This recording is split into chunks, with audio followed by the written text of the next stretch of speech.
सिद्दीक साजिद साहब से। सिद्दीक साहब, आप कवर कर रहे थे, क्या हुआ? ये तो बड़ी नाजुक सूरत हाल हो गई। उन्होंने तो कह दिया कि हम तो नहीं आ रहे, नवाज शरीफ साहब ने कह दिया, पीपल्स पार्टी ने कह दिया हम इस्तीफे नहीं दे रहे। लॉन्ग मार्च हो रहा है। सलमान साहब बहुत शुक्रिया। लॉन्ग मार्च अब जो है ना ये मौखर होने का खदशा है अब से जो थोड़ी देर पहले डेवलपमेंट हुई है, क्योंकि गुज़श्ता 5 घंटे से ये इजलास जो है वो जारी है और अभी तक कोई फ़ैसला जो है वो इस पर नहीं हो सका है। और उसकी बड़ी वजह जो हमने अभी तक मुख्तलिफ जो ज़राए से गुफ्तगू की है, तो उसमें जो मौलाना फजल रहमान है उन्होंने यही एक लाइन अभी दी है। उन्होंने कहा कि अगर हम इस्तीफ़े नहीं देते और ये दो बड़ी पार्टियों के दरमियान रंजिश बरकरार रहती है तो फिर बताएं हमें कि ये हुकूमत मुखालफ जो तहरीक है ये कैसे चलेगी। बाकी जो आपने आसिफ ज़रदारी का बताया, ये ख़बर भी हमने ही ब्रेक की थी कि आसिफ ज़रदारी ने वीडियो लिंक के ज़रिए जो आज खिताब किया, काफ़ी जज्बाती खिताब था उनका और सारे जो शुरका थे वो सुनते रहे। आखिरकार सिर्फ मरियम भी बोली उनकी तकरीर के दौरान तो जो नवाज शरीफ वीडियो लिंक पर मौजूद थे उन्होंने भी उनको नहीं टोका, बल्कि उनकी गुफ्तगू उन्होंने सुनी। तो बाद में नवाज शरीफ ने भी कुछ वजाहतें जो है तो दी थी, लेकिन वो ज़ाहिर है नवाज शरीफ की वो जो खिताब के जो नुकात हैं वो हम बयान नहीं कर सकते पाबंदी की वजह से, लेकिन उन्होंने मरियम नवाज़ के ज़रिए फिर कुछ चीज़ें जो है वो कहलवाई। माजरत की बात आपने भी कर ली।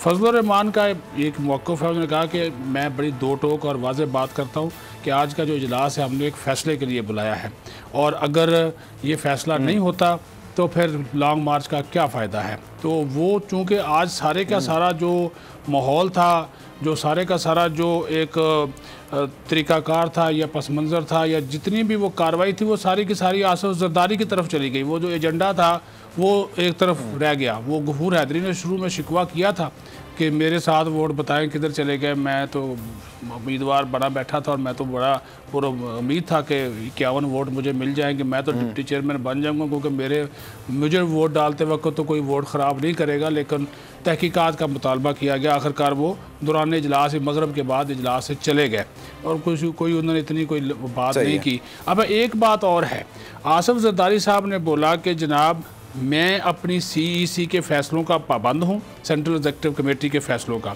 और मेरी सेंट्रल एग्जीक्यूटिव कमेटी का ये फ़ैसला है कि हमने पार्लियामेंट से और असम्बलियों से इस्तीफ़े नहीं देने हैं।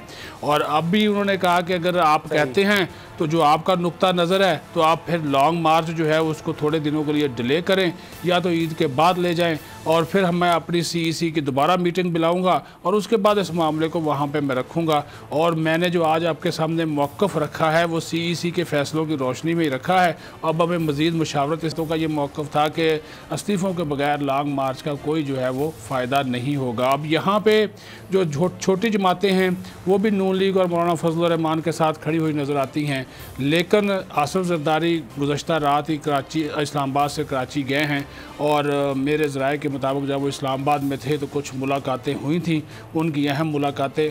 और ज़ाहिर है अब वो आज यूसुफ रज़ा गिलानी सेनेट में चले गए। आपने ख़ुद भी बता दिया कि अब पहले तय हुआ। किनसे हुई थी? मैं जसारत कर सकता हूँ पूछने की आपसे?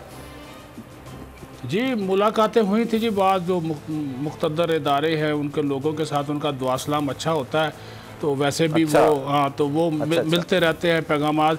तो बहुत सी चीज़ें जो मरियम के साथ जो ये हमारे इदारे नहीं कह सकते वो आज आसिफ ज़रदारी के ज़रिए कहलवाया गया और एक कॉल जो उनको दी गई वो ज़ाहिर है अब मरियम नवाज़ ने जो वहाँ पे गुफ्तगू की। अब पहले तो यही बात सबसे ज़्यादा PDM के इजलास में हैरान कन थी कि जब आसिफ ज़रदारी ख़िताब कर रहे थे तो हमारे जैसे जो रिपोर्टर ताक में बैठे होते हैं तो हम तो अपने ज़राए से वो चीज़ें ले रहे थे, वो परेशान थे कि चीज़ें बाहर कैसे जा रही हैं। तो शहरी रहमान पे शक पड़ा। मौलाना ने बोला कि शहरी आप अपना ज़रा मोबाइल तो दिखाएं। अच्छा। तो शहरी ने बोला जी मौलाना देख लें। अच्छा। मैं तो इतने टिकर नहीं बना सकती, ये जो कुछ चल रहा है वो मरियम नवाज़ भी परेशान हुई, सब परेशान हो गए कि ये हो क्या रहा है कि इधर ज़रदारी साहब ख़िताब कर रहे हो और ये चल रहा है सारा कुछ। लेकिन वो चीज़ें चल रही थी, ज़ाहिर है अब सोर्स होता है वो तो नहीं बताया जा सकता, लेकिन वो चीज़ें आ रही थी। फिर क्या हुआ? फिर क्या हुआ वहाँ पर? फिर वो सब वो परेशान हो गए और खामोशी छा गई। अब वो ज़रदारी साहब बात कर रहे हैं, वो सुन रहे हैं, अब वो एक दूसरे के मुंह की तरफ देख रहे हैं, सारे के सारे की चीज़ें लीक कैसे हो रही हैं। मरियम और बाहर आई, वो कहती है आप लोग क्या चला रहे हैं। हमने कहा जी वो ये सोर्स की खबर होने का इस किस्म की बात तो नहीं हो रही, लेकिन उन्होंने तरदीद नहीं की। और अभी तक जब क्या आपके मैं से गुफ्तगू कर रहा हूँ, ना पीपल्स पार्टी ने तरदीद की, ना गफूर हैदरी ने की, ना नून लीग ने की। अलबत्ता ये हुआ ये चलो सच भी बोलना चाहिए अच्छा खासा, क्योंकि यहाँ पे तो बहुत सारी चीज़ें ऐसी हो जाती है ना जी कि ये फिर सियासतदान जो है ना वो कहते हैं नहीं ऐसी बात नहीं हुई थी, ऐसी हुई थी। तो मुस्लिम लीग नून की जो मरियम औरंगज़ेब थी उन्होंने फिर कुछ टिकर्स जो हैं वो हमें मरियम नवाज़ के भेजे कि ये देखिए अगर उन्होंने टिकर्स भेजे हैं तो इसका मतलब है कि मरियम नवाज़ ने आसिफ ज़रदारी की गुफ्तगू सुनी है और उनका जवाब दिया है। माजरत वाले टिकर्स भी आ गए और उन्होंने कहा जो उन्होंने माजरत कर ली, उन्होंने उनसे भी माजरत कर ली। लेकिन ये बात जो थी वो ज़ाहिर है जब ज़रदारी साहब ये सारी चीज़ें कर रहे थे, ख़िताब कर रहे थे, तो वो पूरा के पूरा जो हाल है वो उस पर खामोशी तारी थी। और मैं जो इजलास के सदारत कर रहे थे मौलाना फजलुर रहमान, वो खामोश थे, वो उन्होंने एक लम्हे के लिए भी नहीं रोका उनको आसिफ ज़रदारी को कि आप अपनी बात ना करें या ये एजेंडे का हिस्सा नहीं है। वो उन्होंने कहा जी ठीक है आप अपनी बात जो है वो पूरी करें।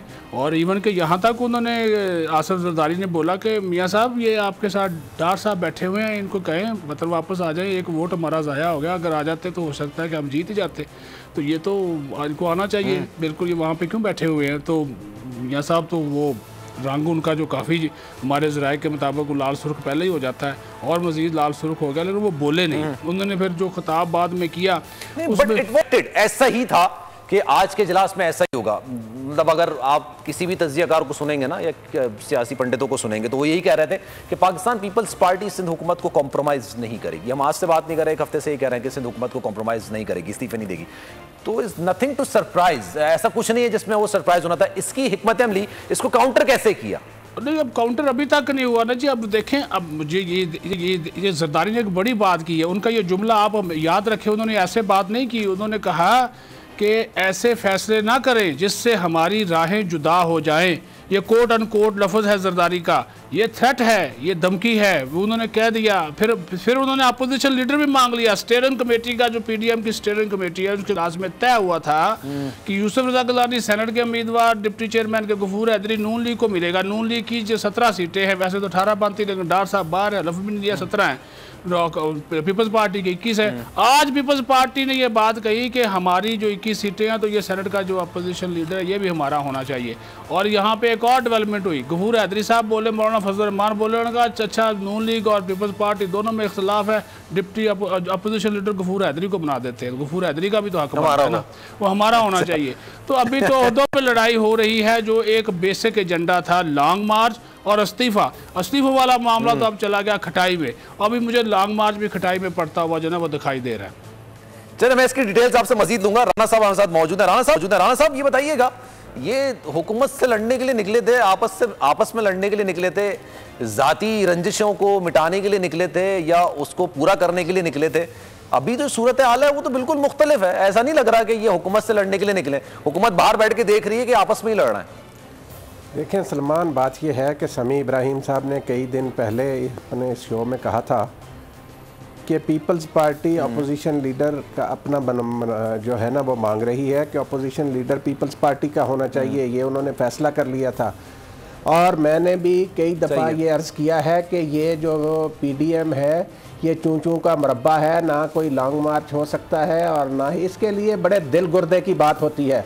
आज मेरा एक बड़ा अजीज़ दोस्त है, पीपल्स पार्टी के रहनुमा हैं, वो उन्होंने मुझे फ़ोन करके कहा कि आज पता चल गया ना, एक जरदारी सारी पीडीएम पर भारी। उन्होंने कहा कि आज जरदारी साहब ने फटियां पन दितियां ने। मसला ये है कि आसिफ जरदारी ने पूरा सोच समझ कर तकरीर की। उन्होंने नवाज शरीफ को टारगेट किया। उन्होंने कहा तुम भगौड़े हो, जो ये मैं अपने अल्फाज में उसकी तशरीह कर रहा हूँ, जो उन्होंने जरदारी साहब ने बयान किया उसका असल मतलब ये है। आप तशरीह कर रहे हैं, ये अल्फाज हो नहीं सकते वैसे। नहीं, असल मतलब यही कहना वो यही चाहते थे। उन्होंने कहा तुम भगौड़े हो, आओ शेर बनो, शेर बनो, आके यहाँ पे मैदान में आओ। ये कह रहे थे जरदारी साहब असल में नवाज शरीफ साहब को। उन्होंने सारी बात को मशरूत कर दिया कि मियाँ साहब वापस आएँ। और मोहतरमा मरियम नवाज साहबा ने जिस तरीके से गिला किया कि जी वो मियाँ साहब की बड़ी कुर्बानियाँ हैं और खानदान, अजीब तमाशा है इस मुल्क के अंदर कि जी वो फरमा रही हैं कि जरदारी साहब नवाज शरीफ की ज़िंदगी की गारंटी दें तो वो वापस आ जाएंगे। अल्लाह माफ़ करे भाई, जरदारी साहब नाउज़ बिल्ला क्या है, किसको क्या पता है किसी की ज़िंदगी का, ये तो अल्लाह ताला जानता है।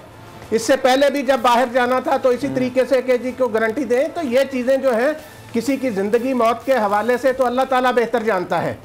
तो मसला ये है कि बहाना करके गए थे इलाज का। उन्होंने कहा जी मेरे अब्बा जी को 2 हार्ट अटैक हो गए जेल में, वो हार्ट अटैक का इलाज क्यों नहीं करा रहे?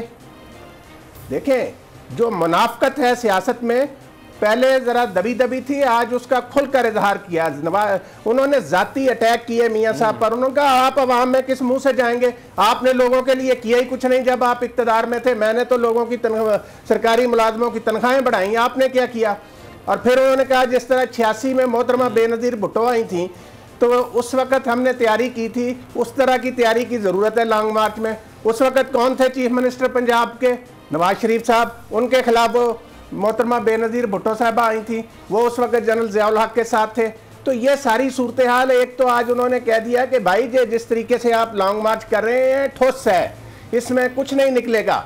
और इस्तीफ़ों का तो उन्होंने बिल्कुल ही जिसको कहते हैं ना यकसर मुस्तरद कर दिया कि भाई इस्तीफ़ों वाली कोई बात नहीं है असम्बलियों से। अब देखें बात यह है पल्ले नहीं तेला कर दी मेला मेला। ये जो छोटी जमातें जिनकी बात कर रहे हैं मौलाना फजल रहमान साहब के जी, वो अक्सर उनके पल्ले क्या है, उनकी असम्बलियों में कितनी नशिस्तें हैं? भाई आसिफ जरदारी की पाकिस्तान के दूसरे बड़े सूबे में हुकूमत है, सेनेट में वो सबसे बड़ी अपोजिशन जमात है पीपल्स पार्टी। उसके बाद नेशनल असम्बली में भी उनके पास अच्छी खासी सीटें हैं। तो ये जो छोटी जमातें 8-9 लिए फिरते हैं मियाँ साहब अपनी झोली में, उनकी हैसियत क्या है, उनसे क्या करेंगे वो? तो आज जो हुआ है वो ये है कि ये जो एक दूसरे के साथ चल रहे हैं, इसका सिर्फ और सिर्फ एक ही मकसद है कि किसी तरीके से जो बदनवानी के मुकदमात हैं उनसे बचा जाए। लेकिन आसिफ जरदारी ने आज सारा इनका जो था ना, जिसको कहते हैं, आज उन्होंने अपनी भड़ास निकाली है।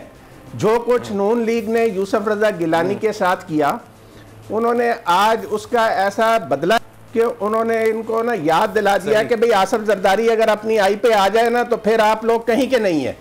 ये आज आसिफ जरदारी ने साबित कर दिया। ठीक है, अभी सेनेट इलेक्शन से पहले ही कहा जा रहा था कि एक जरदारी सब पर भारी, और ये कहा जा रहा था कि शायद वो हुकूमत पर भारी है, पीडीएम पर भारी है, पूरी पीडीएम पर भारी हो चुका है। जी जी बिल्कुल, मैं यही कह रहा हूँ।